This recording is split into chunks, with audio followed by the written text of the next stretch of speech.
So this is going to be one of my harder videos to make. And so I think I should just rip the Band-Aid off and I should just put it out there so you know what's going on. At the end of last month, I had my meeting with the auxiliary bishop, which is an annual meeting where I kind of present the State of the Union of the CRC. And as I was preparing for that meeting, I had to accept failure and I had to accept defeat.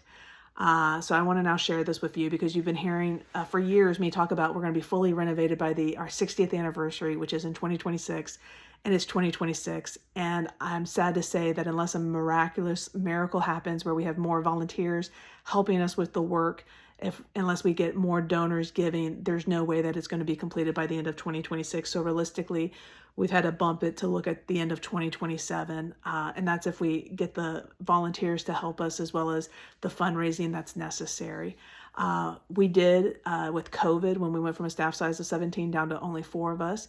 Our maintenance staff wasn't able to focus for about a year and a half truly on the renovations like we had planned because our maintenance staff was doing the cooking and the housekeeping, just helping us to keep the retreat center operational when there was only 4 of us working. In addition to that, we lost 2 months with Hurricane Beryl because instead of doing the renovations, we were literally having to come and restore what was damaged from Hurricane Beryl.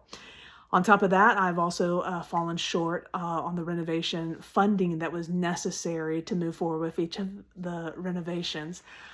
We built the strategic plan with every year doing more renovations and more costly renovations. And so every year the strategic plan was to move forward, that I was to raise another $75,000, another $75,000 on top of what was previously raised and another $75,000. So it was trying to do a slow growth plan to raise the money needed for all these renovation projects.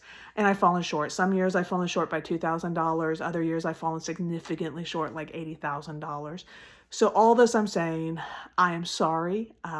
We are still celebrating that it is 60 wonderful years here at the CRC, but we're not going to be fully renovated by the end of 2026 unless a miracle happens.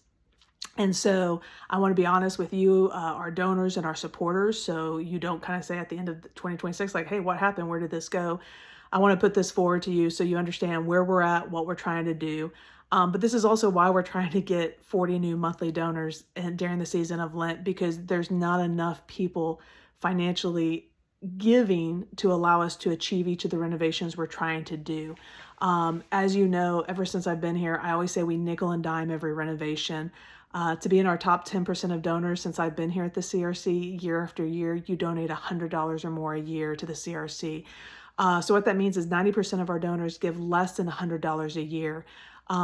Every one of our monthly donors, whether they're giving the $10 a month all the way up to our one monthly donor that does $400 a month, each one of those monthly donors is a major factor in our financial success in doing these renovations, because when I'm writing all these grants and this grant funds some but not all, we're able to then pull those monthly donors funding to help us complete the renovations. Having the funds, we're a zero debt ministry. So I have to have all the funds before we can actually buy the supplies or start the renovations. We can't do anything on loan or on promise or on a hope for the future. So we do run a financially conservative organization, making sure that we have those funds on hand. 100% of every donation, 100% goes exactly to the cost of renovations, the materials and the supplies. None of your dollars donated goes to paying the staff's salaries. None of your dollars donated go to the operational cost of the retreat center. 100% goes to the renovations. All the salaries and cost of running the retreat center is covered by the retreat income. So I want to invite you to continue to be with us on our mission. I know I am very disappointed by this. I really, at the end of our 60th year this year, I wanted to be able to say, here is a renovated retreat center for generations and generations to come. But as Bishop Idolo said, well, I'm going to have to be able to say that at 60 plus 1, which means that, hey guys, we made it an extra year from that 60.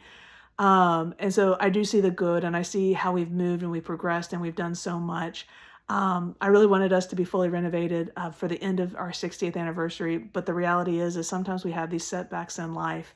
And you know, I'm mindful of when I give retreats to the youth. I always say, when is the most common way that you hear the word retreat in the English language? Take it away from a spiritual context. Where do you hear it? And they're always like, in a military, in a war. And I'm like, yeah. And why do you retreat? Because you're losing. And so you fall back, you come back to the commanding officer, and then you go forward. So know that we're not giving up. We're just retreating as far as recognizing where we are, we're regrouping, we've reorganized our strategic plan. I'm going to be working as hard as I can on this fundraising and moving forward, and I'm asking your help. I know many people see the renovations at the CRC, and maybe their perception is the CRC has all this money. I'm here to tell you that we don't. I'm still the only person working inside the office. I'm still the only person that's writing grants and doing other factors inside the office. I have my 3 maintenance guys that are absolutely incredible, Odie, Ernesto, and Pedro, who do so much and save so much money by doing the work in-house. We have some really dedicated volunteers that are coming out constantly and helping us with these different renovations. We have a fantastic missionary team, and as you know, those missionaries are revolving all the time of who's coming in, serving their year of commitment. We have an amazing housekeeper on staff, but we're a staff of 10, serving over 10,000 retreatants a year, running 150 retreats, and we're still doing these renovations. So I just want to ask if you can, financially consider becoming a monthly donor here at the CRC or making a one-time gift. Your dollars really matter, and we need them to make these renovations happen. God bless.